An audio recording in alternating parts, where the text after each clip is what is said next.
As you can see, I've got the frame all cleaned up. It's dried, it's in place. I've put it over here onto the side. Moving that around by myself was the easiest thing to do, but luckily I have a rolling cart, which made it a little more accessible and easier to do. So since I've got the frame over here, I'm now going to turn my attention to the car and begin its disassembly process. One of the things that I'm trying to do now is I want to take this front valance off the bumpers, and that way I can have easier access to the bolts that hold the bonnet in place. I think if I get that out of the way, it'll make it a lot easier. I have already started disassembling these screws on this side right here, and as you can see, they were those Phillip head screws were absolutely rusted in place, so the best thing to do is just drill them out, and so it's the minimal amount of damage. Many of you may not know, I ran a machine shop for Northrop Grumman for many years, so that's one of my fortes is machining, and so I like to remove these things as easy as I can, and in this case I will just drill out the heads, pop them off, and then I can extract the broken piece afterwards when all of this is out of the way. It'll make it much easier.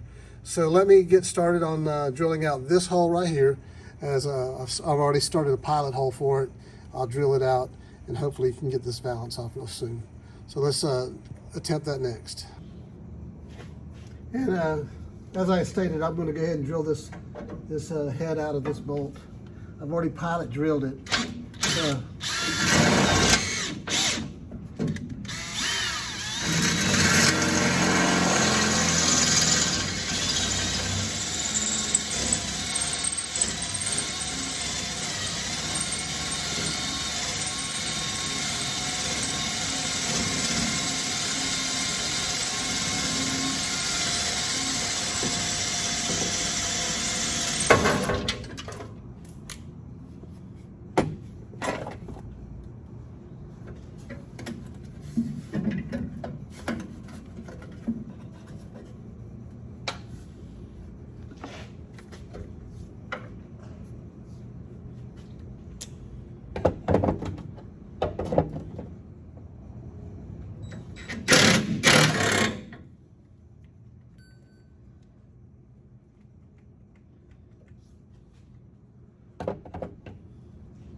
All these bolts and nuts are rusty, so I'm just going to cut them out. I'm going to put new hardware in, and so I'm not going to worry about trying to salvage them when I'm going to cut them out and reuse new hardware.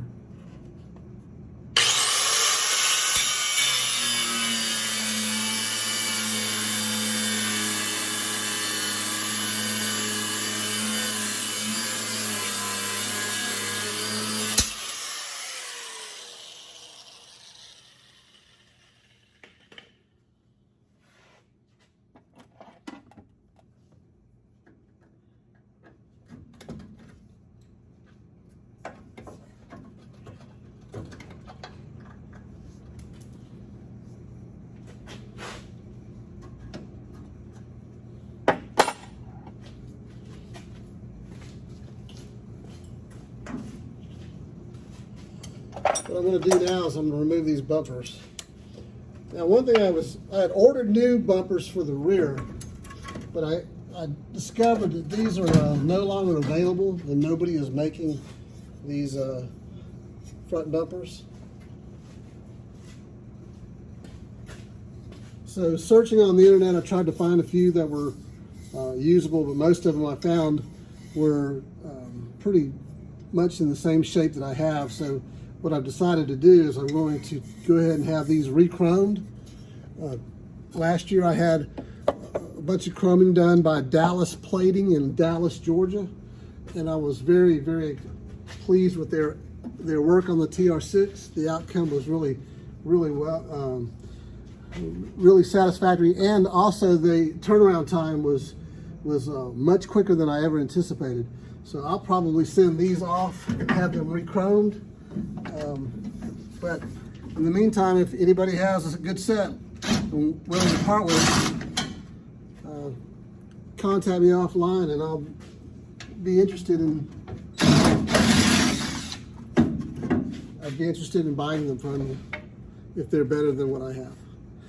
But the plating wasn't that expensive on the TR6. I think I got all the bumpers repaired,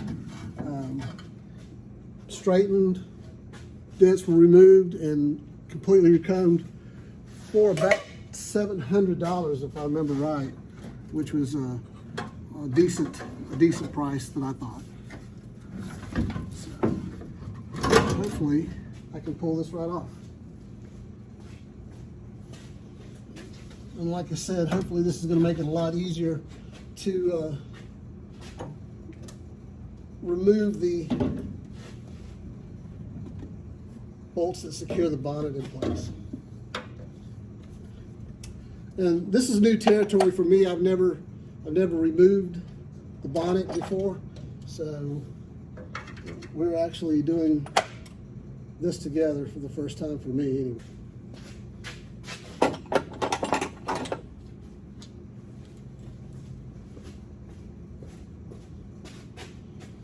If I'm not mistaken, somewhere along the way, somebody changed this and put a metric size in here. Yeah, I think this is like a 10 millimeter. Let me grab a 10.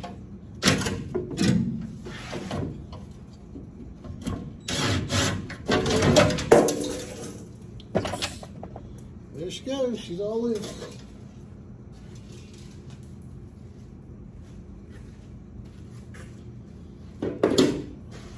What I'm doing now is trying to separate the wiring harness in a position where I take it out of the front valance. When I remove the bolts to separate it, I need to be able to have them in a position where I can take them out. So that's what we're doing now. I like to screw these bolts back in place so I know where they go. One of the things that happened when we built the Kenny car, the TR6, was I had a group of friends come over and we had a tear down party. Got all the parts apart and we had everything done and we bagged and tagged it all, but how I labeled things and how somebody else did made it very interesting when it came to assembly. So this time I thought I would try to do it a little bit more organized manner and try to keep it in writing nomenclature that I would understand. Because it could be several months before you get back to these parts. It's hard to remember exactly how you wrote them down or documented them. Here's one of the scariest parts is separating these harnesses.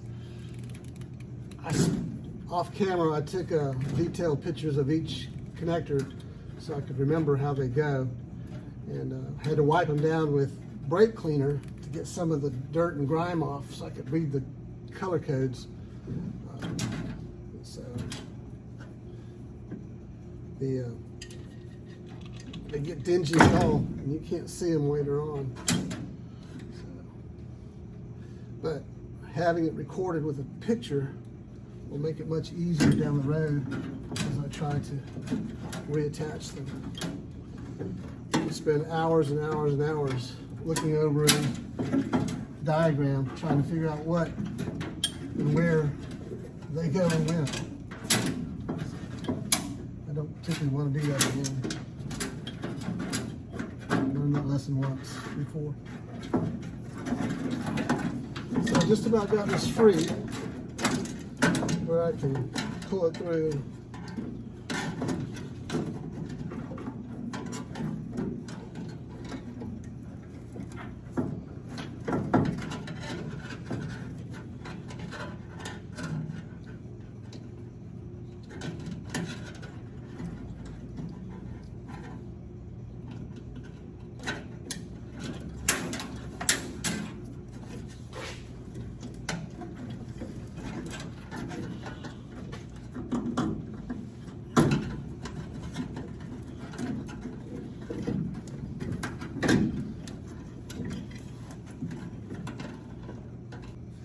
One of the differences that I do notice here is that this plate looks like it's going to need to transfer to the other frame as part of the bracketry that secures the valance, and that is missing from the other frame. So we'll transfer this. And as I said earlier in the day, this bracket, I'm not sure if it's the same that's on there, but I'll get a better visual of it once I get this bonnet off and can take a good look and measure it. But it may or may not need to be changed, but we'll find out. I don't know how many of you have ever driven or ridden in a Herald or Vitesse. They're really fun cars. They have a unique feel about them. They kind of remind me a lot of a Volkswagen Beetle on the turning radius and how quick and easy it spins around on itself. But that's what it reminds me of, is a Beetle. Thankfully, these bolts did not have to be cut off or drilled out. They did come out early. Most of these parts I had sprayed down with some PB Blaster earlier. I had run out of Kroll, which is my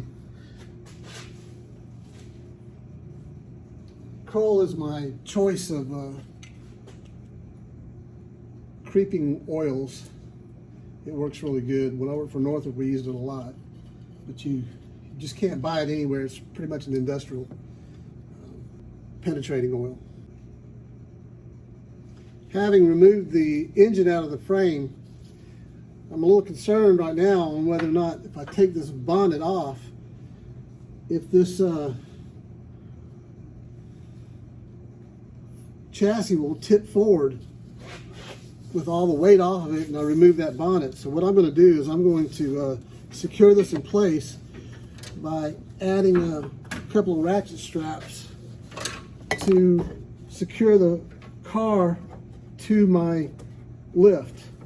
I don't want to take a chance of this flipping over on me, and so I'm going to just secure the front end of this car to the lift. That way, when this bonnet comes off, the car won't tip up and flip off the back. So now it's tied together as one piece. Well, I think I'm going to end this video here for today. I need to take this off, and I don't want to take it off without some help. It's a little heavy and awkward. I might could manage it with the little lift I have, but I'd rather not be sorry and tip it over and lose it. So guys, I appreciate you watching. I hope you enjoyed watching me progress with this, and hopefully we can learn something together. Have a good day. God bless you, and thank you.